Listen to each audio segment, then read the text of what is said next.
Hey everyone, hope everyone's doing great.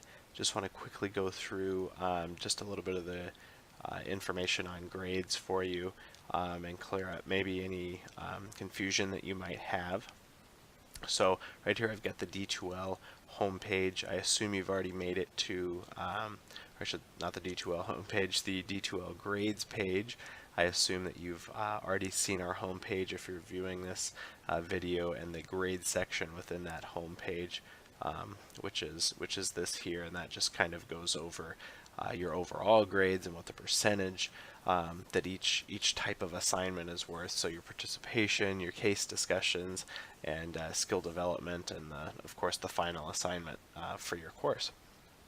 So let's hop back over to D2L.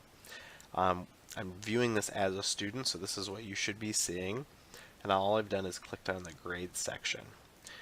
So what I'd like to first talk about, I guess, is just to preface this, is that of course there's nothing in here in terms of grade, so it's a little bit difficult for me to show you some of the tools you can use to see like overall percentages and things like that. But I'll briefly touch on where you can find those.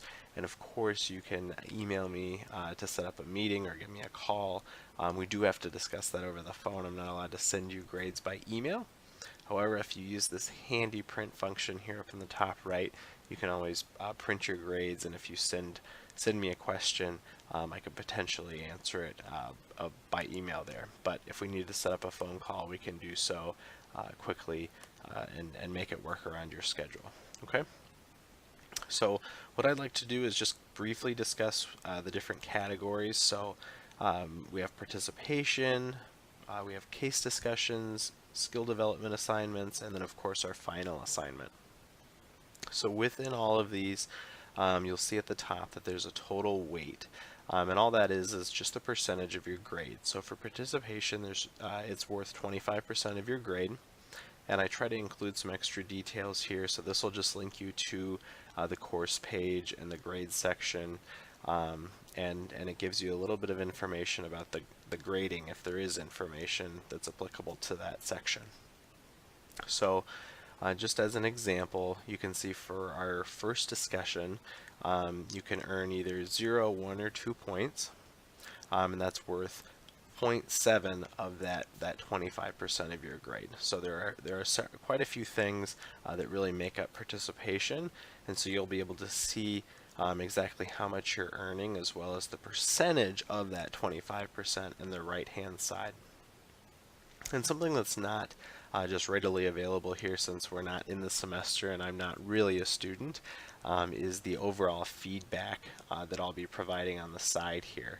And just a quick side note on that is that it's really handy for me to give quick feedback, but it doesn't always provide you with everything that I give you feedback on. So for example, if we're talking about your paper and I'm giving you auditory feedback, a great place to go is going to be class tools and the assignments Dropbox. And what I will do is in that overall feedback tell you, hey, review the rest of your feedback in that assignments Dropbox, just so that you can see and or hear everything that I wanted you to hear in regards to your completed assignment. So I guess a caveat to this whole grading structure is just to keep in mind that what you're doing is you're building up to 100 points. So there aren't tons and tons of points to be earned.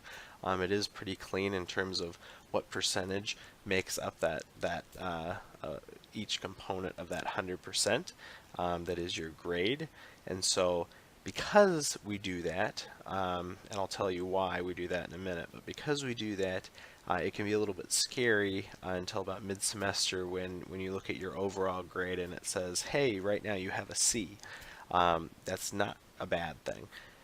What I encourage you to do is to look at how many assignments we've completed and how many more there is to come, and realize that what that really is you just haven't had the opportunity to complete the assignments to get yourself into that higher grade range. Of course, if you're performing low, that's a totally different discussion that we can also have. And so just keep that in mind, and a great way to kind of see how you're doing overall is to, of course, use this overall grade comparison. So if you click this little column chart here, you'll actually be able to see how everyone else is doing and where you're at in that. So if you're falling in line in these different sections, then that is awesome. But if you're still confused about that, give me a call, shoot me an email.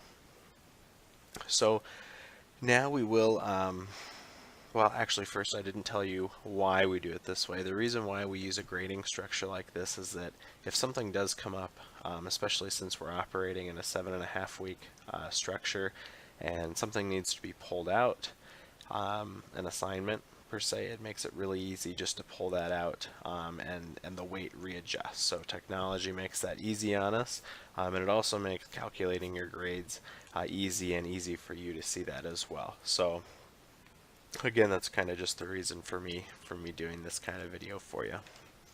So now to move into the case discussions, you'll see that that's 40% of your grade, and there's 4 discussions that you're required to participate in. And some extra grading details are available here, and you'll just see again, out of 10 points, the assignment, you have 10 points for each that you're able to earn, and those count as 10% of that 40, or 10% of your overall grade. Similar, skill development, it's 25% of your grade, and then your final assignment, which is 10% of your grade.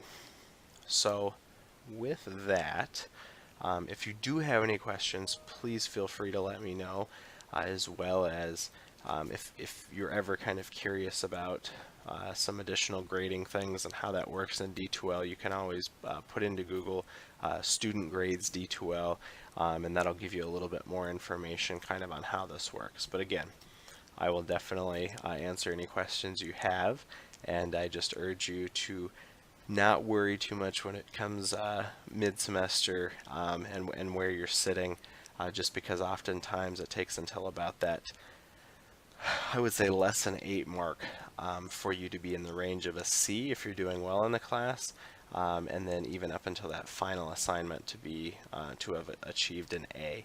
So just keep that in mind, and I'm looking forward to getting through this together, guys. Thanks so much.